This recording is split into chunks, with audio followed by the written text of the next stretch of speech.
Hello and welcome to the debate. I'm your host Sana Maqbool with you at Ptv World. In today's show, we're going to be taking a look at two important stories. The first is going to be the way that the political situation in Pakistan has developed, particularly after the Supreme Court verdict on reserve seat, which of course went towards the PTI, something of course that has been celebrated by some and challenged by others. And it's going to be interesting to see what sort of impact that creates for the PTI and of course in terms of its presence in the parliament and then the way that different PTI candidates are going to be part of the party or not. But of course, what is important here is that the unanimous decision by the 13-member judge was that this is something that is going to be noted that it is a parliamentary party and that the reserve seats will go to them. So we're going to be taking a look at what this means for the political situation. At the same time, we also know that the federal government has responded with a decision of moving forward with banning Pakistan Tehreek-e-Insaf, with the information minister also claiming that Pakistan and the PTI can no longer go together, and the government has been very patient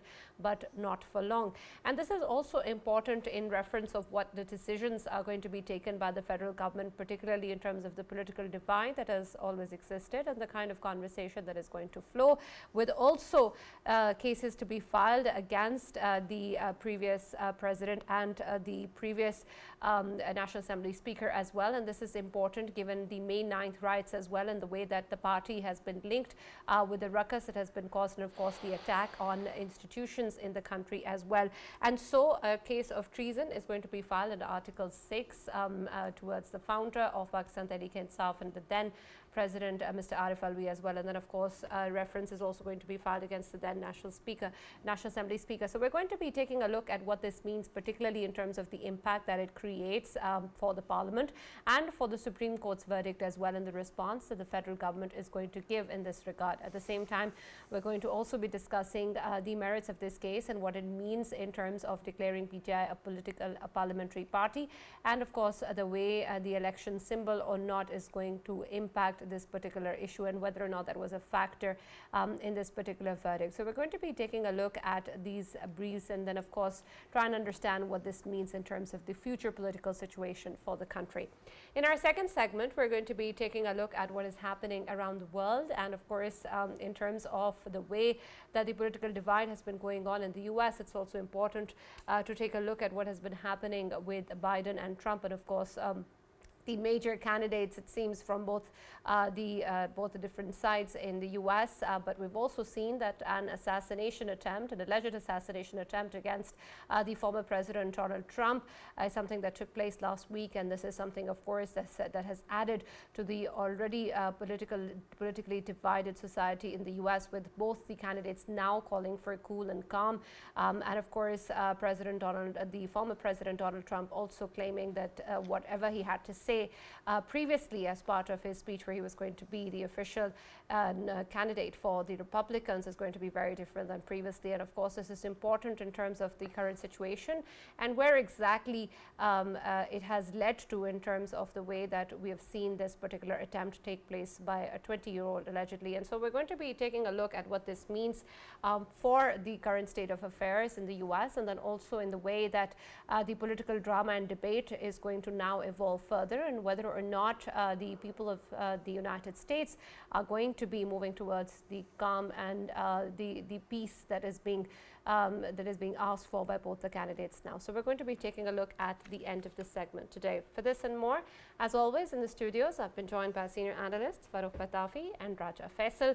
We've also been joined online for our first segment regarding the political situation in Pakistan by Ms. Uzma Kardar, leader PML-N, and Barrister Safi Ghauri, who's a political analyst and legal expert. Thank you very much, gentlemen and ma'am, for joining us and being a part of the discussion today. And Barrister Safi, I'll start with you in trying to first understand, of course, the Supreme Court verdict, and of course in the way that we have seen that all of the 13 judges have agreed on the PTI being a parliamentary party, irrespective of the election symbol being there or not, and then of course the reserve seats also going towards the PTI. First, what do you make of this decision? So thank you, Sana. I think the decision is very interesting in the sense that, well, at least in my opinion, the PTI was given extraordinary relief. There were certain things that PTI had not even prayed for in their petitions, but they were still granted by the judges. I suspect, and this is of course only my opinion. I'm not going to suggest any other way. I think that part of the reason why this happened is because there was a sizable media effort by the PTI that convinced the Supreme Court judges and convinced various other people in many quarters that the current government was looking to amend the constitution by utilizing its majority. They were going to change the constitution, give extensions to the chief justice, give extensions to the army chief, and I think this created a sense of insecurity within the Supreme Court itself. And so, whereas the decision itself couldn't be debated on its merits, and now, of course, it has gone for a review, and there will be a full bench that will sit and decide how it's looked at. But I think the far more interesting aspect is the way the judges voted. And what we see that the Chief Justice voted against on the principle of upholding the decision of the Peshawar High Court. But then we see that the next couple of judges, who are also next in line for becoming the Chief Justices, voted against it. And so, in my opinion, the real cause of concern here is that I think this for all intents and purposes, as a lawyer, this looks like a soft coup in the Supreme Court to me. The fact that the judges themselves cannot seem to agree on certain very basic aspects of the law is extremely concerning. I think that whereas the Supreme Court is, of course, independent, every judge has their own mind. There, for matters as important as this that can have such a huge impact on the country, I would expect that there should have been at least a degree of consonance between the judges, and that we did not see. So I do think that this reflects very politically. And Barrister Safi, can you also help us understand then if this is something that you're talking about in terms of the legal nuances that it carries in the way that what you refer to as soft coup within the judiciary? I want to understand then whether or not this is going to be something taken up by the legal fraternity themselves as well, because we've seen many who have actually praised this decision. Yeah, so this is very interesting. So I think when we talk about the legal fraternity, this clearly shows that now we have a very clear divide within the legal fraternity as well. I think a lot of people who currently support the idea of the Chief Justice, and they believe that he is in fact dispensing justice, do feel and would feel that he has been to a degree he has been sidestepped and in a very bad taste. A lot of these things that judges write about, these are done with mutual deliberations, by the way. Like just to explain things here, Sana, when we talk about decisions coming out, of course, every judge gives their own decision, but it's not done without mutual consultation. Judges sit and discuss amongst themselves. They have a lot of debates. It's not supposed to be, just sort of like an every man to himself sort of a thing in the Supreme Court. Just like any other institution, the judiciary itself is supposed to appear united as well. But we've seen that that's not happened in this case. And of course, we have seen a divided judiciary that will lead to a divided bar. We'll see that, there will be problems. I'm already seeing that. I'm already seeing that there are a lot of lawyers who are coming around, who are praising the Chief Justice and thinking that the Chief Justice was the one who stuck to the principle, whereas others did not. On the other hand, of course, there's the pro-PTI camp, which firmly believes that, real justice has been done. Now, what is justice, what is not justice, I think time will tell. I don't think any of us can, at this stage, necessarily tell, but there is going to be now a review in the full bench, and that is going to be extremely important, because now when it comes to the full bench, there are going to be a whole lot of judges who do not have any stake, at least in the upcoming changes in the Chief Justice's positions. And so, since now the more junior judges are going to come about, that is going to definitely have a greater impact and should definitely bear some very interesting results. I am of the opinion that in a full bench, this decision is going to get reversed. However, this is just my opinion. I want to once again clarify that I am not basing this, of course, on any kind of prior knowledge of anything. Absolutely, and we understand that. And Barrister, I want to understand again, in your opinion, the importance of the electoral symbol. I remember when, of course, we were discussing the elections, and there was a lot of talk about this election symbol no longer being part of the PTI and the party being ripped of its identity, and the importance of an electoral symbol. And now, of course, we hear from this verdict that irrespective of the electoral symbol, the party has its own value, or retains its presence. Is that really the case? I want to understand your perspective on this. That is absolutely. So what we have is, by the way, the decision isn't.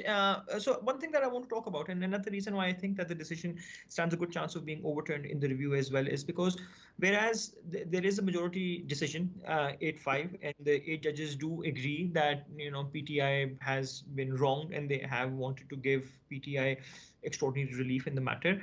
The rationales that all of them have are widely different. They do not seem to have the same legal point, which is why I say that if it goes into a review, those since they don't seem to agree on why PTI has been wrong, then there is a chance that it could be overturned.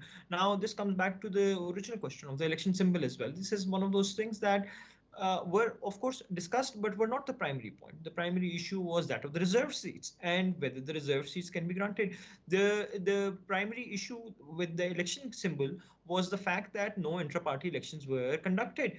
I sat through the entire proceedings as they were being read out, and I do not recall a single instance when the Honorable Supreme Court or any of the judges of the Supreme Court, all 8 of them, mentioned or made any reference to the intra-party elections that PTI was supposed to hold. And what of those elections then? What happens? Fine, PTI was a party, PTI is a party. They have outrightly declared that, and that's all good.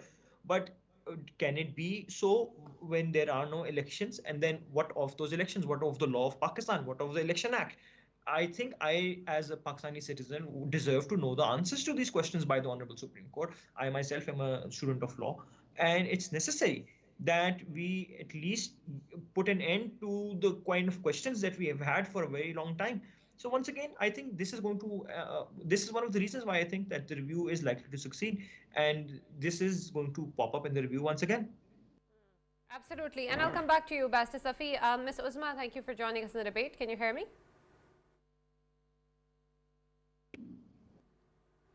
Ms. Uzma, can you hear me?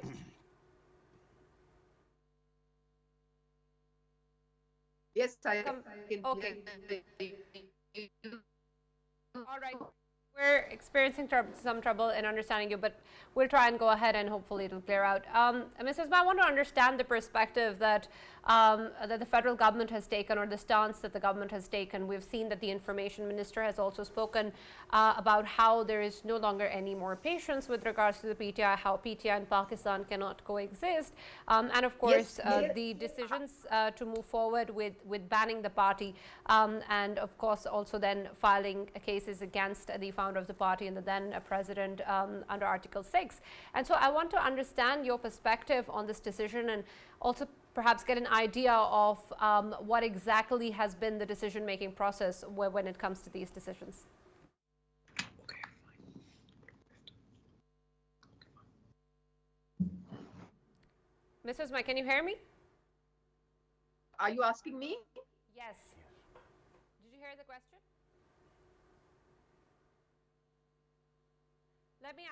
Let me actually repeat it for you. So I want to understand the federal government stance at the moment. We've seen that the information minister has clarified that the patience has run out, that there is no space for PTI and Pakistan to coexist. And I want to understand what this means, especially in terms of the politics of the country and the actions that the government has also decided to take, including banning the party, including, of course, filing cases against the founder of the party and the then president under Article 6 of the Constitution. What do you make of these decisions, and can you help us understand the process that the government has come to? I think this was a very difficult situation for the government, and it wasn't easy for us to take this decision at all. But the problem is that Pakistan, I think, has reached a point where we cannot afford to damage our national interest anymore. I think the government and the people of Pakistan have been very patient with PTI, and they've given them multiple chances to prove that they are a political party, but somehow they have thrown all caution to the wind. They have absolutely disregarded the Constitution of Pakistan. I think there is complete disregard of the law. The government, wanted to have talks with them, offered talks to them, but the only thing we have witnessed from PTI for the past year, more than a year, is that they have broken or they have violated the Constitution, number one. by dissolving the Supreme Court unconstitutionally in 2022, and that is why we are invoking Article 6. Qasim Kasuri sat on that seat unconstitutionally with a stay order for 4 years, and then, we all saw how they played with the cipher and they damaged the entire structure and the entire system of Pakistan. And then the thing is that this has been going on so long. They started with the foreign funding. Now, the foreign funding is a proven case in Election Commission. We all know that they got funding from Israel, they got funding from India, the Vuitton matches. What all happened, there is proof of that, number one. Number two, we all know about the cipher and how Pakistan's diplomatic relations were severely damaged because of what they did with the cipher. Number three, attacking the institutions of Pakistan. Now, Pakistan has one of the best standing armies in the world. We are a nuclear power. This is what some forces, some powers cannot tolerate, to see Pakistan being a nuclear state. And they try internally and externally to weaken the system and the structure and the institutions of Pakistan so that they can strike at our nuclear assets. And unfortunately, this is being facilitated by this party. They have left no stone unturned to malign the national interest of Pakistan at home and abroad. At home by attacking all the institutions that are there to protect Pakistan, and abroad, like you saw how instead of talking about Kashmir or Gaza, they went and they lobbied to get a resolution which was against the state of Pakistan, and then how they sat in front of the IMF office, how they tried to sabotage the IMF deal and tried to make sure that IMF did not help or bail Pakistan out. In fact, they wanted the Sri Lanka situation here. That is why the PDM government had to take on power, although they didn't want to, because Pakistan was going bankrupt and they had to save Pakistan from default. And similarly, we see now that they are attacking SIFC. So whenever the government or the state tries to, get the economy back on track, they hit at it. They hit at all the vital interests of Pakistan. If you just listen to some of the channels in India today, they're questioning this. Why? Because they were very happy. They said Imran Khan is our hero. He has done for us what we couldn't achieve in 75 years. Why? Because he made the people of Pakistan, they pitched the people of Pakistan against the army. And this is what we want. See, the way India has been lobbying against Pakistan, this exactly is what PTI has been doing abroad. Engaging lobbying firms, extracting money from people overseas and then using it against Pakistan to lobby and, get their own agenda forward. We saw what they did. Uzma Sahiba, I'm glad that you actually brought up international lobbying as well. I wanted actually to seek some clarification from you as well. Garnering whatever I could from the information minister's briefing, I assumed that the government is very confident in its powers under Article 17 to ban a political party. I wanted to understand that why then are you referring the matter to Supreme Court? Secondly, regarding lobbying, do you think that a ban on a political party will stop such elements from lobbying against Pakistan? And Ms. Uzma, I'd also like to add, I understand all that you mentioned in terms of how it has been enough with PTI, but I want to know whether this has something to do with the Supreme Court verdict last week, because a lot of people are also linking this with that verdict, given the timing of this decision. Is the federal government responding to that verdict? Has that been the last straw, or is it otherwise? Can you help us clarify that, please? Especially when knowing that last week's verdict, of course, it stated very, pointedly, and that was related to PTI being a political party. It has been clearly said that PTI was a political party and PTI is a political party. In that context, can we say that we still need to wait for the review petition to go positive, and only then it would be possible for the government to, of course, go against PTI and declaring that a sort of illegal political party? Article 17 first, ma'am. Please go ahead. Are you asking me this question, please? Yes. Gigi, all of those are for All you. 4 questions are for you. All right. Okay. Now, give me some time to address these questions. Number one, the only thing the federal government wants is rule of law and constitution to prevail in all the judgments that come from Supreme Court, because this is what the people of Pakistan deserve. They deserve to get decisions which are made in the light of the constitution and the law of the land. Now, what we saw here, why do you think the government has decided to go into review? The problem is that it was mind-boggling to see that relief is being given to somebody who is not even the petitioner. They did not ask for relief. They were not even part of this case in the Supreme Court. The case was there by Sunni Ittihad. And what, according to the Supreme Court verdict, they actually totally ruled out Sunni Ittihad as getting reserved seats. And this is endorsement of the decision that was taken by Election Commission.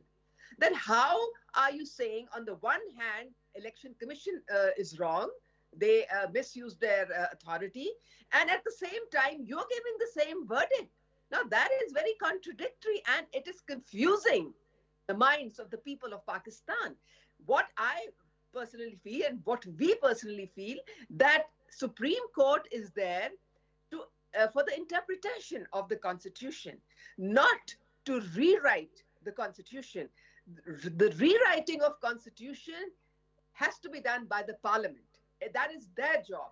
So every institution of Pakistan has to go by their constitutional limits and the constitutional, authority that they have. Now, if you overstep, then that results in a constitutional crisis. We saw that before. We are witnessing it now. So this is why the government has gone into review. This was the new situation. We feel that since the Constitution was silent on this matter should have been reverted back to the Parliament. And then they should have legislated. Here, what we see is a total disregard. Well, either you pay respect and regard for the Constitution, or you just dump it as a piece of trash and just forget about it. So this is why we are going into review, and the decisions which we have taken today, it's not just because of this. It is because things have gone too far. I personally feel, if you ask me, Article 6, should have been revoked exactly when National Assembly was dissolved. It is very late now. It should have been done much before by the PDM government. I really wonder why they didn't do it then. Because it was actually treason. And that is why Supreme Court had to then, put the parliament back in place.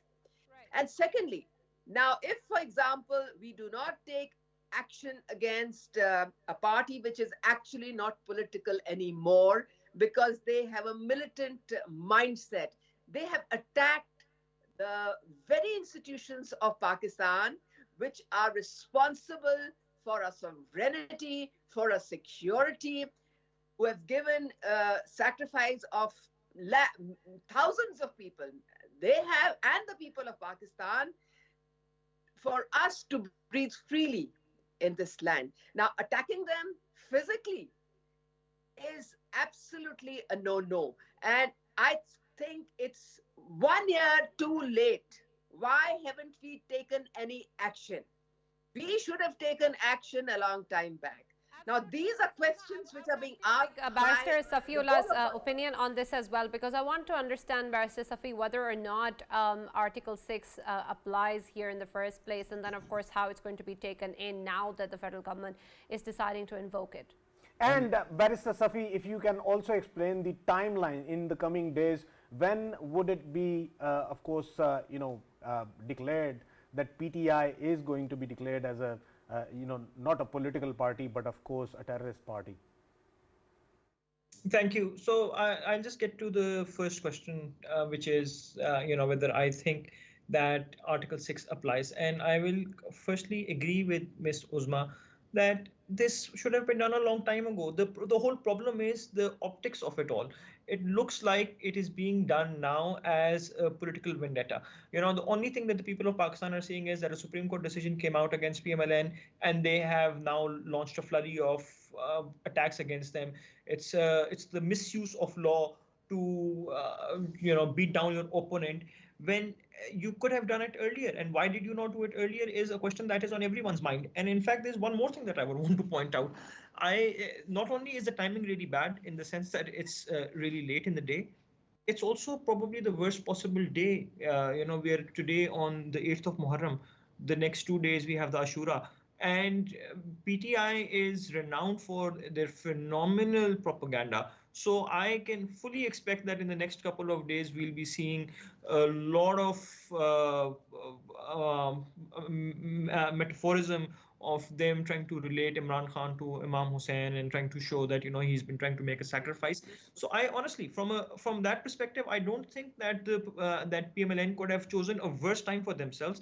And that is stupidity. But now going forward, I do believe that the cases do have, of course, a lot of strength. Not the case against Imran Khan for the abrogation of the constitution as much because he's the prime minister, but more so against Arif Alvi and against Qasim Suri. Qasim Suri, because this was clearly pointed out by the Supreme Court then, and also Arif Alvi, who has time and again, it's not only the one time that he abrogated the constitution on Imran Khan's request when he lost a no confidence motion, and he could not have made such a request to begin with. But the fact that Arif Alvi then continued to behave less as the president of Pakistan and far more as a PTI camp office. And we have discussed countless instances of him not signing different acts that he should have done, eventually them lapsing over the 14-day period and becoming acts, constantly returning things, constantly creating problems on every little thing. All of those go against what his position is as the president. So yes, of course, I think that Article 6 is definitely applicable, but as anyone would tell you, that in the history of Pakistan, it's never been successful. Every time it has been used, it has backfired.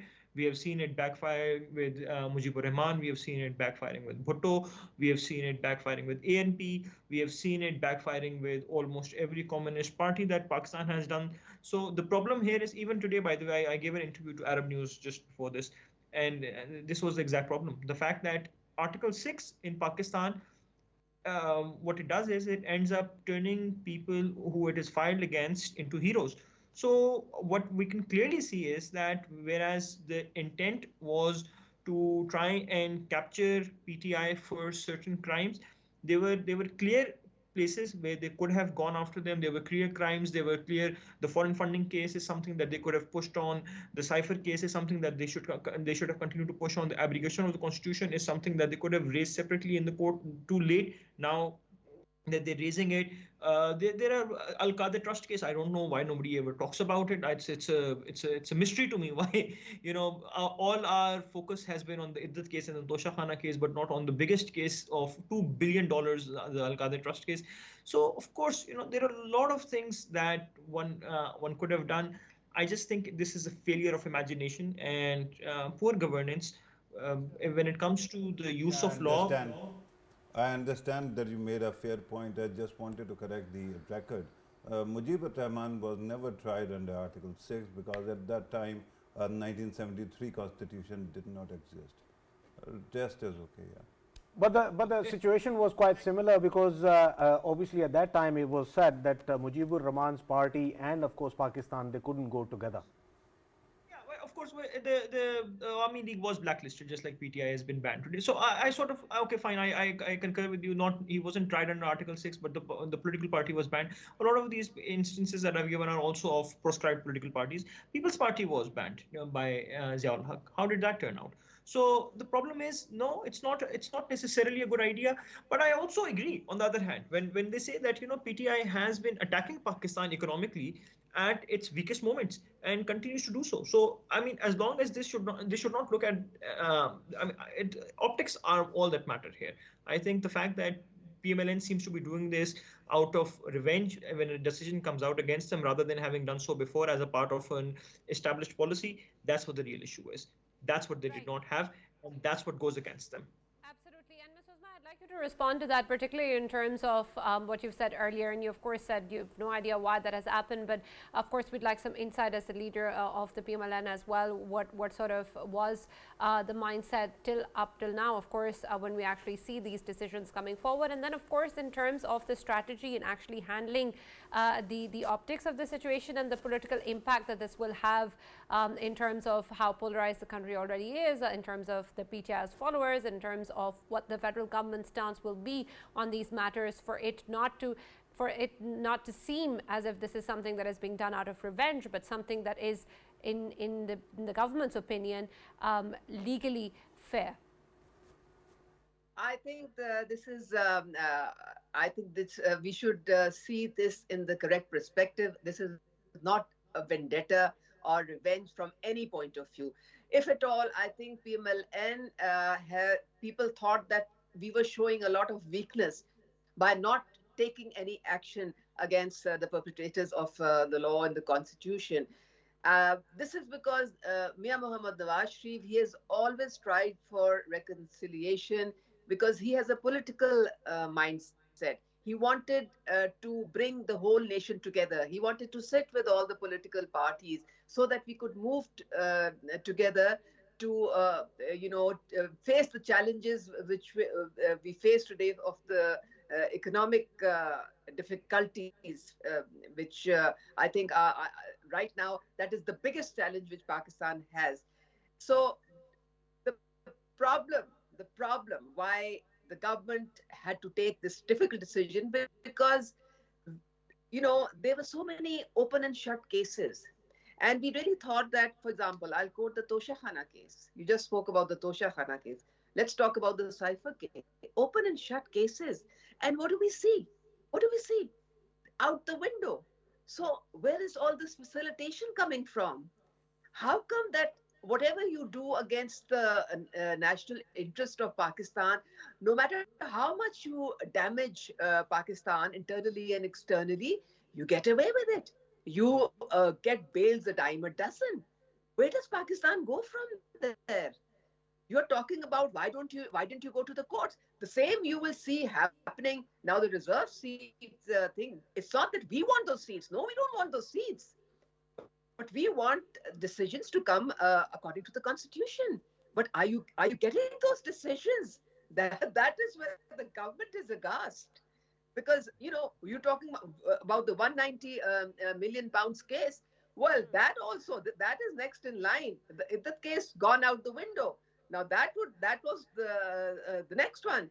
And you would have seen that gone out the window too, because it's the good to see you spirit everywhere. And it's the good to see you spirit that no action has been taken against the 9 May culprits. Why? Because that happened. Uzma, you've just mentioned. Ma'am Uzma, you've just mentioned that obviously PTI is being facilitated. Can you be more precise? Who's facilitating PTI right now? And if so, in these cases, I mean, we have been seeing that these cases have been there since almost a year and a half, and now if they are going through a process on the upper courts, they are obviously getting out of the courts, but the lower courts, who was facilitating these cases in the undercourts or lower courts at that time? You see, the thing is that you have to see things in a certain perspective. Now, 9th May is something which is unforgivable. If we forgive 9th May, we cannot move forward as an independent and sovereign state, because we have very belligerent, we have internal and external enemies. They're going to gulp Pakistan down at the first opportunity. Now, what happened? There was evidence through geofencing. We had all kinds of videos. What happened? Did those people get punished? No. Why? And why didn't they get punished? Because the higher courts somehow, we all know that they said no military courts. And why did we need military courts? Because you see, there are 22 lakh cases still pending, and nothing has been decided. And it was according to the official secret act and army act that these people were supposed to be tried in military courts. Thank you very much. Thank you very much, Ms. Uzma Kardar. Unfortunately, we're out of time. And thank you very much, Barrister Safi, for joining us and being a part of the discussion today. That's all that we have from our first segment. And we're going to be moving on to our next one, which takes a look at what is going on in the US and, of course, the way that the politics in that country is evolving, particularly, of course, the fact that elections are coming nearer. And then, of course, the assassination attempt, the alleged assassination attempt that took place against the former president. And Faisal, I want your opinion in terms of what exactly do you make of the assassination attempt in the first place. Many, of course, are also saying arguably it could have been something that has been planned by the Republicans, but of course such controversy always exists in the aftermath of these incidents. But what is your take on it? Yes, now obviously if we talk about this particular incident, of course there are theories and about that, and of course we know that all of these theories, they can be right, they can be wrong, but we only have to talk about the facts on screen and the kind of footages which are coming. Of course it was avoidable incident, but at that time it couldn't be avoided, and I was obviously going through one of the footage in which we can simply say that almost 4 minutes of the time they had, the security agency that was present there, the security which was provided to the former president, it had 4 consecutive minutes to of course stop it or counter it before it takes place, but it didn't take it did happen, and because it was visible and there were people who were actually pointing out to the police and the security agencies that there is this guy with the gun up there and he's going to do something. And that footage I came through, and when I saw that, of course it clearly says that they had time to, of course, avoid that. So are you saying that security lapse was intentional? That security, I'm not saying that it can be intentional or non-intentional, but somehow recklessness was shown, or I'm not saying that there was somebody who was accomplice, but recklessness was there, and it could have been avoided. But coming to the post-attack maturity which was shown by the president and the former president, both of them, I mean the statements which are coming through, they are about unity, that everyone needs to be united. This is how the leaders, I mean they are opposing leaders to each other, but still they are showing maturity in terms that they want peace within the ranks of both of the opposing parties. So I think it is a very mature way to go forward. Overall, if I see the picture of the election 2024, I think Donald Trump, he has gained out of it, he has gained sympathies out of it, he has gained more vote bank out of it, especially in the swing states. People have of course simply swinged towards the Republicans, and if we overall look at the situation of Democrats, I think Democrats after this incident, they have sort of started really thinking about changing the nomination, and that might take place in coming days, and we might see somebody else coming in front. But still, to me, I think Republicans, they would be ahead of Democrats in terms of campaign. And there are, we all know that there were cases against Donald Trump. To me, I think in coming days we will see that one by one, all of them cases, there would be an ease, because that sympathy he has gained, there would be an ease for Donald Trump in coming days, and he will be, of course, contesting this election, and he will be sort of winning it by margins. All right. Farrukh, I want your perspective, of course, on the attack itself as well, but of course also in terms of the impact that it has on the current political situation in the country, and the way that, of course, both candidates are now being viewed. Of course, the call for peace is there, or to calm things down there, but that seems to be the politically correct statement coming in from both sides. But what does that really mean in terms of the voters, and whether or not this incident has swayed anyone to one extent or the other, as much as, of course, Faisal likes to point out in terms of a change in candidate? Is that any likelihood in your opinion? Right. Well, Sana, Faisal can see tomorrow, I cannot. So I'm not a seer. I'm merely going to actually talk in terms of numbers. Okay. But first of all, I wanted to actually do away with a couple of conspiracy theories, particularly this that it might be a false flag by Republicans themselves. I don't think there's any room for that kind of speculation, because the bullet actually missed his head by a nanosecond or few fractions of second, and had he not moved his head in the final second, he would have been dead already.